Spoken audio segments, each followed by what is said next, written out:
Welcome to Rebecca Sounds Reveille. What a privilege today's guest is going to be for not only me, but for you. He is an actor, an impressionist, a voice artist, narrator, director, designer, cartoonist, and he does improv comedy.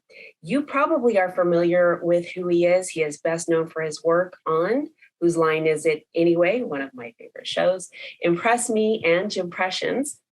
Since 2017, he has captured the audience with his voice as Colonel Sanders in the advertising campaign for KFC. You probably already know who he is. Just wait.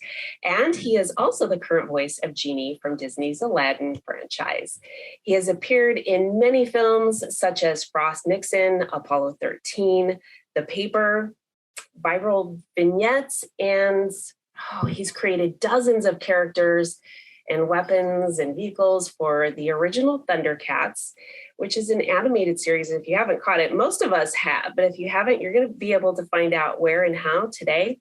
And he is involved with 3 upcoming productions, including Hunters, Gaslit, and the Big Door Prize. We're going to talk about all of those. With me today is an extraordinary man of expertise and flair. Welcome, Jim Meskimen. Thank you so much. That was a really gracious introduction. I appreciate it. And thank you for your service. And I want to thank all the service people that happen to be tuning in or listening in. And thank you all for your service. We're deeply indebted to you. Well, and likewise, because the things that you're doing just bring joy to so many people. And I've got to tell you, you're everywhere with smiles. You always have smiles and you're always just imparting on so much. And they say laughter is the best medicine. I've got to ask, did you start this out in doing comedy with little things as a kid? Were you kind of the class clown, the family clown? Well, I grew up in an acting family, right? My mother is Marion Ross, who was in Happy Days, played Marion Cunningham, and is, been called America's mom. And she was my biological mom, but I share her with everybody. So it was not unusual for us to play characters and do voices and have fun that way. And we did have a happy home life, with the caveat that my parents were divorced when I was about 8. So it was my mom, who everybody knows, is very different from Marion Cunningham because she raised 2 kids by herself, which I think would have been difficult for Marion Cunningham to do. But it was difficult for my mom to do too. But there was a lot of laughter and a lot of invention and creativity, which is what I think the greatest gift that my mom gave me is an appreciation for just being creative as many ways as you can. I love that. That says a lot about her from what we know. Most of the time, people know celebrities just based on the character role that they had in something that ran for a long period of time or was very, very prolific, and you identify that person with that character role. But I've got to tell you, she has always just presented in such a way where you can engage with her as that America's mom. And I mean, I know the difficulties of being a single mom, but a single mother of 2 doing something in entertainment. Oh my God. Yeah, it's impossible. Yes, it's a home run. It's a grand slam. And I'm a married father of one, and it was a lot of work. So I look at what she accomplished, and I'm like, boy, Mom, well done. She's 93 now. We go and see her all the time. She lives very close by, still living alone. She's still smiling and having a great time. She's retired, but she is just enjoying her estate and her retirement. And she's a treasure. So we just try to take care of her, give back. I love it. And I love the amount of ingenuity and the creativity that you were imparted with as a child, and then have continued to that flair that you have given so many people, including myself. I mean, you obviously have a generation in your family there, 2 of them, that has directly impacted the joy in my life. And I can't thank you enough for that. But I'm wondering, what was your first big sort of breakout in what you have going? Oh, well, I mean, if you talk about like public notice and so forth, I was on the Fresh Prince of Bel-Air, and that was the first television show that I ever did. And it was a very nice role. It was, in fact, meant to be a pilot to launch a series that I would star in. And so it was a very developed character, much more so than normal, I was to find out later, than normal guest spots, where a guy comes in and does a small part for a show. And sure. I played Will's teacher, and who did impressions, by the way. And it was kind of modeled a little bit after Robin Williams and a Dead Poets Society, somebody who thought outside the box and stood up on the desk and, would do characters and voices and was a little bit unorthodox.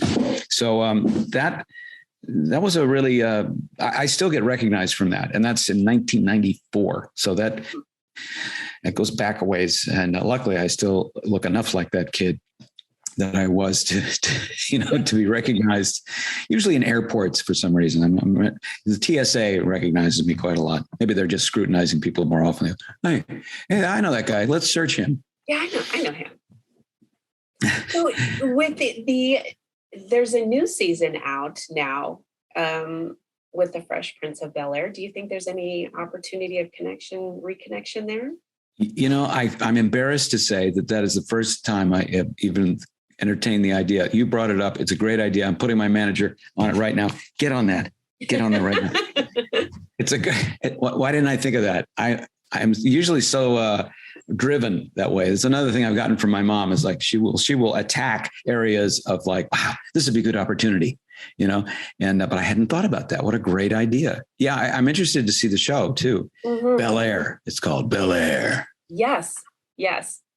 So true. So, and then from there, did you sort of, what was your next, I don't know, passionate project? Oh, well, in New York, when I moved to New York when I was in my early 20s, New York City, because even though I decided to be an actor and I thought, well, I obviously you can go to LA, you can go to New York. Now I grew up in LA, but I found LA to be very hard to break into. We have so many spaces out here. There's just long distances and separations between people. And there's nobody walking on the streets that you want to talk to. So I thought, I knew some people in New York. There are lots of people on the streets, but, not so well connected. So I thought, well, I'll go to New York. I know a few people there and let's give that a try. And it seemed like a more social environment. And it was. And so I got involved in improv theater pretty early on.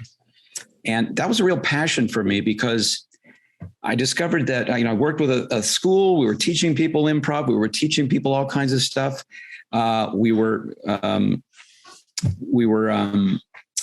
trying to be creative and influence and inspire people. And that was a great thing to do. Plus, the audiences would be there. They'd be there in person. We would give them flyers on the street or they would find out about us from their friends, and they would be right in front of us. And it would be our job to make them feel terrific. So that's very good activity to do if you're a young artist, I think, is to be confronted by people who are right there, just ordinary people, just a complete random cross-section of people. And it's New York City, so they could be Americans, they could be from any country in the world, and make them feel inspired and engaged and laughing. And that was, I operated off of that for quite a while. It was very thrilling.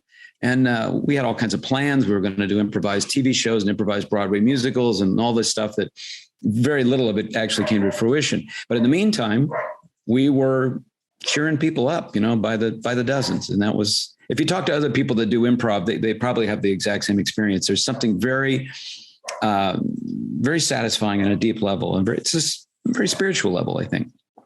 That's interesting. I mean, I could feel the exhilaration, just not only in the setting, but what you're delivering and the reaction to it. But on a spiritual level, that's a very different thing.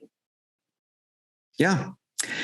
Well, my mode of operation, the way that why I pursue acting and why I pursue art is I'm trying to give to other people, give to you, give to strangers, people I don't know, give to my family, the best experience that I've received from other great artists. You know, if I'm exhilarated by a performance or a character, that's kind of what led me into doing impressions, because I get so excited by these personalities. I'm like, I wonder if I could do that. I wonder if I could be like that guy and produce the effect that he's producing on me, on another person. And that's sort of at the root of it. And I think that's a spiritual thing, because it doesn't have anything obviously to do with my body. Often it doesn't have anything to do with my mind either, but it has to do with just a person to person, individual to individual sort of communication. I really like that. That's an incredibly different perspective. And I really like that viewpoint. I know that this is something that has been an ongoing thing for you. I love to see the stuff that you have out there. I mean, there's so many places to watch the things that you do. And so transitioning from doing improv into acting scripted things, do you find that a little bit more, I don't know, sort of confining? A bit. Absolutely. Sometimes quite confining. I mean, you know, television and films, you probably know this, but they have all kinds of different methods of getting created. And some are very open to improvisation. I worked on Parks and Recreation, that show on NBC, for quite a while. And they were pretty open to improv. And there would always be a section of the script that they'd say, all right, we got it covered now as written. Just give us something else, you know, just give us whatever you come up with. And that was like, oh, really? You feel very valued as a performer when they say, like, you're going to let me kind of create it? That's awesome. Yeah. Other shows, like I worked on The Marvelous Mrs. Maisel, which is another wonderful, wonderful show. Another show with a terrific couple of female leads. And Amy Palladino, she wants you to say everything exactly as written.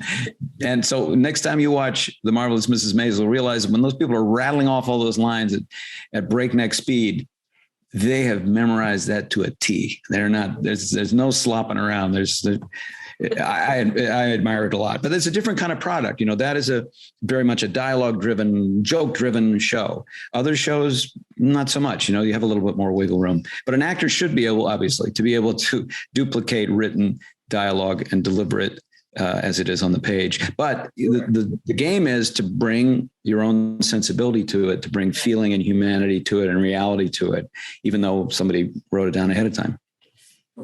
And so, okay, so shifting just a little bit and doing a voiceover work as Colonel Sanders or the Genie. Yeah, Colonel Sanders. I guess I should demonstrate probably that this is a Colonel Sanders voice. And I was just using it this morning to create more commercials for that KFC brand. And it's a real pleasure. I tell you what, I've been doing it for about 6 years, and I hope to do it for another 60. I love it. I love it. That allows you to, and with the Genie in Aladdin, both of those things, don't they allow some of your creativity to come out through different intonation and inflection in these lines? Absolutely. 100%. Yeah. Yeah. It's a great, it's, you know, when I'm doing an impression, like when I'm doing Robin Williams, the Genie, the original, this is the one that we all loved. That one, I like to, invest what I feel is a kind of Robin energy into it, which is obviously very strong, passionate, and at the same time reserved, playful, changeable, malleable, whatever you want to say. So that's my choice, but I'm trying to emulate, something that I observed in that original performer. And Colonel Sanders, I actually do quite a lot of other ancillary material for Colonel Sanders that I totally make up myself. And that's on my YouTube channel. I like to do these imagined conversations between Colonel Sanders, who's just such a funny character to me. I mean, he's a real man, and I honor him a lot, and I respect him a lot. But he's so not part of this time. If he was around this day and age, I think he would just stand around stunned. But I like to recreate these conversations between Colonel Sanders and other celebrities, like Marlon Brando or Johnny Carson or Nixon, or I just did George Lucas. I can imagine conversation between Colonel Sanders and George Lucas, where George Lucas is trying to raise some money for a little movie he's doing called Star Wars. And Colonel Sanders is being asked to see if he might want to invest some money in it. And now you say this here movie of yours takes place in the distant past. That's right. Breaking with tradition just a little bit and putting it in the distant past in another galaxy far, far away. Oh, it's an interesting idea. So I like to kind of like imagine these things in my head, and then I record them and I put them up on YouTube, and it makes me laugh. I love this. This is an incredible, invaluable talent that you have. I just can't, I don't know how you are able to perfect it just so astutely. Well, thanks. I mean, it's a lot of practice. I mean, it'd be like I think of it like a musician. I'm not a musician, but I like to sing, but I don't play any instruments. But I've noticed a lot of my friends who do, they have spent innumerable hours with a guitar in their hands, just noodling around, trying out chords, trying to copy different songs, so that, if they just walk into Guitar Center and pick up a guitar, they can do something amazing. You're like, oh my God, that's kind of what I flatter myself that's kind of what I'm doing with my voice. I kind of like that. If you can flatter yourself, that it's going to be conveyed pretty well to everyone else. Yeah. If you can flatter yourself, somebody else might catch on and try to flatter you right back. Now, let's go with that for a second, because flattery sometimes sometimes it's really a way to gain votes. And I know that you do really great presidential impressions as well. That's right. I've done that. Used to was the commander in chief of the United States of America, George W. Bush. Now he's the head painter, as far as I know. Them portraits of the former servicemen and so forth. I love this. I absolutely love this. I mean, I'm just sitting here listening to the different voices that you do and hanging on every word, because of how I would not be able to decipher whether it was the real, Slim Shady, please stand up kind of there. I mean, this is fabulous. This is so exciting. So with all of these things that you've had ongoing over a long period of time, you're now working and have some things in production that I really think we should talk about, one in particular. And so let's kind of venture that way.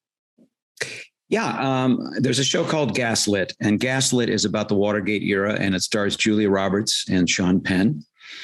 And it's about Martha Mitchell and John Mitchell, basically during the Watergate period. He was the attorney general and she was his wife, and knew a lot, or was very vociferous, let's say, very talkative about things that were going on that probably the men involved didn't necessarily appreciate having exposed to the public on broad media lines at the time.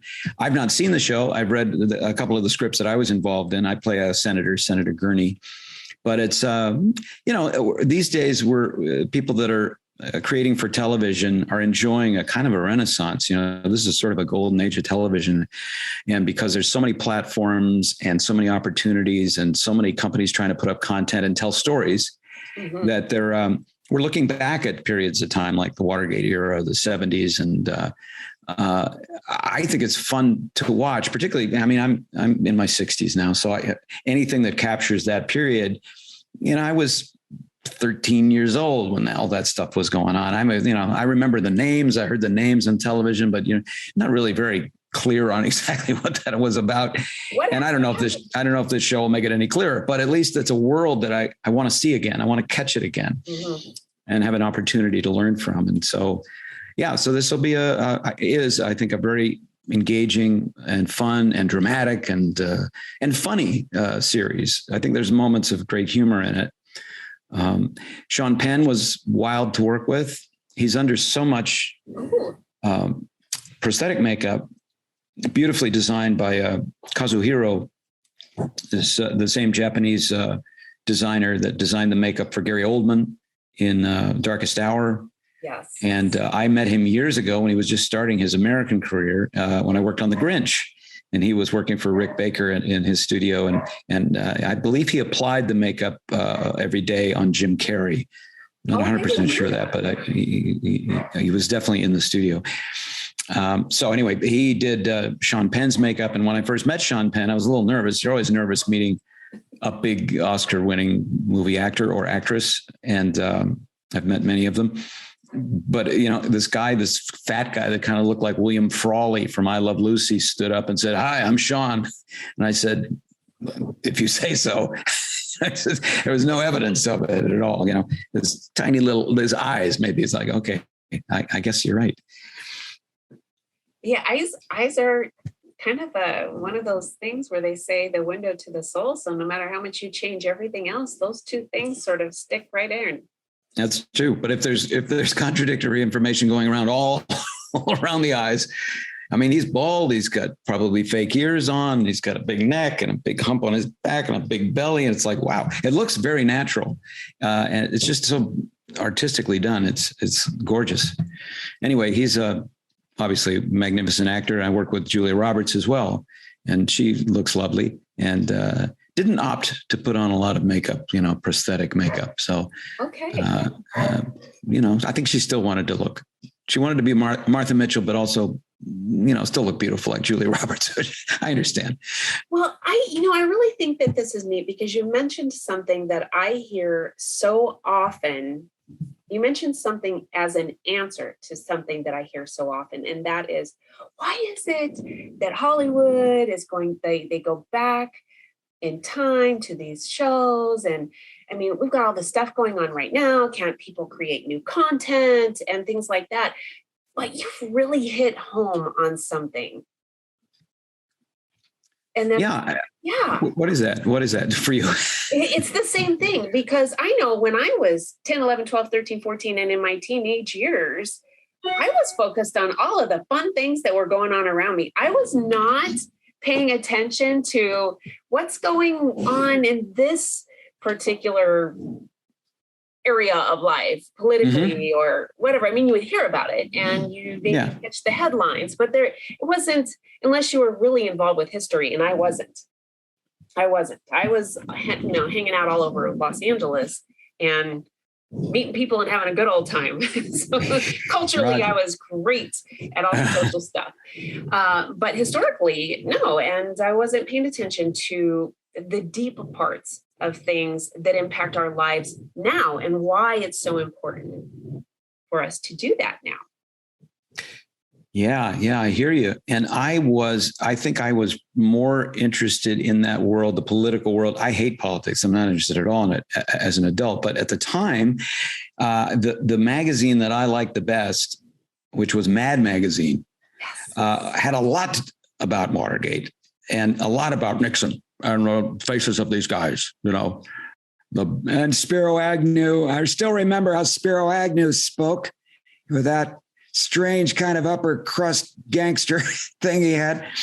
And the faces, they would draw these faces and I would try to, I was drawing all the time as a cartoonist, just trying, it's so inspired by those crazy faces and all, people in the political realm, say what you will about them, but they have some interesting faces. And they've come by them the hard way, I think, in a lot of ways. And they're a lot of fun to draw, especially if you're a cartoonist. So I think that's what sucked me into the whole, well, who is Nixon and Ehrlichman and Haldeman and how does he look? And otherwise, I mean, if it only came from Walter Cronkite, I don't think I would have been that engaged. Understandably so. I think you're right. Some of those prominent features make it great for cartoons. And I mean, any illustrations, when people can do that, it just blows my mind. I know someone who used to do that in one of the positions that I was in the law enforcement area. And I would just think how talented it is that this person can do that and then create something and just capture the humor in it and so spot on, which brings, it begs the question about Thundercats and how you got involved in that. Yeah. So I was in my 20s. I was a freelance artist. I knew I wanted to be an actor, but to be an actor takes an investment of time and shoe leather and, intention. And I lived in New York City, which was, I thought it was expensive then. Now I don't know how anybody lives there. But so I was taking my portfolio around, schlepping it around and trying to get jobs. And I happened to get a meeting with Jules Bass of Rankin Bass. And they were looking for a storyboard artist for this new show they were doing called Thundercats. This is like 1984, 85. And I had worked for a very short time as an assistant to a storyboard guy at Hanna-Barbera Studios. And again, I have to thank my mom, Marion Ross, again, for pushing me. She had ambition to spare, so she would give me some. She would push me along. And she got me involved at Hanna-Barbera through somebody she knew. And I got a little bit of training there. And I did work for them for a short period of time. Enough so that when I went to New York and Jules Bass said, he showed me some storyboards that they had done. And he said, well, what do you think of these? What's your appraisal of these? And I went, yeah, they're all right. I sort of was disparaging. And he went, all right, well, we'll hire you then. And then I was really in trouble because I didn't really know about storyboarding at all. But the lucky thing was that eventually, within about a week, I think he recognized the folly of hiring me to do storyboards and put me on to character design, which is where I really could do. I could do that. I could do characters and weapons and animals and weird things. And so I worked for them for about a year and designed just dozens and dozens of, if not hundreds of characters for the Thundercats show. Mm-hmm. And then at the same time, I was doing improv and trying to get into commercials and television shows. So they were very nice. They had an office on Fifth Avenue, or just off of Fifth Avenue and 53rd Street, above the Museum of Broadcasting. And I would take long lunches and sometimes go to an audition. And they were like, Yeah, he's an artist himself, Jules Bass. And so he was kind of like, I get it. They knew I was that kind of guy. Very fortunate. And then within a couple of years, I could actually get out of freelance artwork completely and just shift full time into radio and TV voiceovers and commercials and stuff like that. I love that you're doing those now. I can tell you, I've known people who said, who's doing Colonel Sanders now? Mm-hmm. I mean, especially when you go back to our childhood and the things that we've seen over the years. Yeah. And so I think that this is going to be such an opportunity for those members of the audience to connect with you. And they're already going to know who you are with the amount of work that you've done. But let me ask you too, are you, in addition to the things that you're involved with, both as an actor, as voiceover artist, are you also doing stand-up right now? No, in fact, I'm not really a stand-up comic. I have been called upon to do something like that from time to time. I MC events, and I have a one-person show, a one-man show called JIMPRESSIONS, which, and that contains, that's sort of like stand-up, but I don't do comedy clubs. I don't like comedy clubs. I don't like performing in bars. Mm-hmm. I just never, I have a lot of respect for the art form, and people that are stand-up comics, my hat is off to them because it's really rough, but it is a very specific sort of trade. I don't pursue that trade. I pursue more a theatrical approach, and so I put together a show of impressions, and I'm always changing it out and coming up with new ideas and try to bring music into it and other special effects. And I present that from time to time, usually at my wife's theater. She has a theater school and a beautiful theater here in Sherman Oaks, California. But I've done it all over the world. Actually, I've done it in Australia and in England and Canada, and popped around in the East Coast. And so I'm hoping to get it started. In fact, I just got an offer today, so I will be doing it again, popping around. And obviously the COVID thing has really put the kibosh on getting an audience together for a while there. But I think now people are ready to go out and enjoy some JIMPRESSIONS again. We would love to stay abreast of all of the things that you've got going on, whether it's online, whether it's somewhere where we can go see you, mm-hmm. following the things the productions that you have currently underway, and all of the things that I know you're not going to stop. So the things that you're going to have coming down the pipeline here pretty soon. Let me ask you, what would be, for those that are watching and for those that are listening, be the best way to connect with you and to stay on top of everything that you've got going on and just really connect? Well, I have a website, jimmeskilmen.com. I can't say that I update it very much though, but I'm on YouTube all the time, and Instagram, and also TikTok now. And my YouTube channel, I feed regularly. It's like an insatiable beast. So I'm putting up videos at least once a day, sometimes twice or 3 times a day. And I talk about all kinds of things on that YouTube channel. I do fun things like a celebrity fortune cookie, where I open a fortune cookie every day in a celebrity voice, spin the wheel. And I do the Colonel Sanders material. I do that on the YouTube channel as well. And then I do actor tips. My experiences as a working actor. I share if something happens, it's unusual, I thought another aspiring actor or artist would like to know about or should know about, I will share that. I also have videos of my mom, some fun things we've gotten her to do with my daughter, with my wife. We have a lot of content and a lot of stuff that we like to share with people. So YouTube, just look up my name, Meskimen. Or JIMPRESSIONS is probably the easiest thing, and you can subscribe and there's a lot of content there, more than any human being could absorb.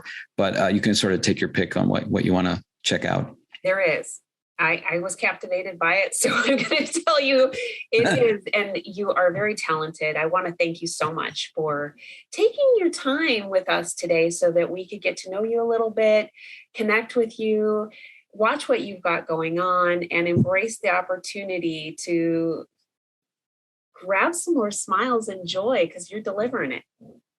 No, I appreciate it. Those are good words. Good words. I want to thank you again too for your service, both as a service person, but also as a police officer. I mean, it's a big contribution, and thank you for that as well. Thank you so much. And I want to thank all of you for tuning into another episode of Rebecca Sounds Reveille. Please do connect with Jim. You've got to see the work that he's got going on. And if you're on TikTok, you can watch him all day long there, but then you got to head on over to YouTube, because there's so much more. And I'm going to tell you, you'll have time. There's tons of streaming out there, and but if you say, hey, I've got some gaps of time, this is where you need to fill it, because I'm going to tell you what, it's going to pick you up. It sure did me. I thank you all for tuning in, like I said, to another episode. And I ask that you get this information out there to your friends, your family, your loved one, everybody you know on social media, and everybody that you don't.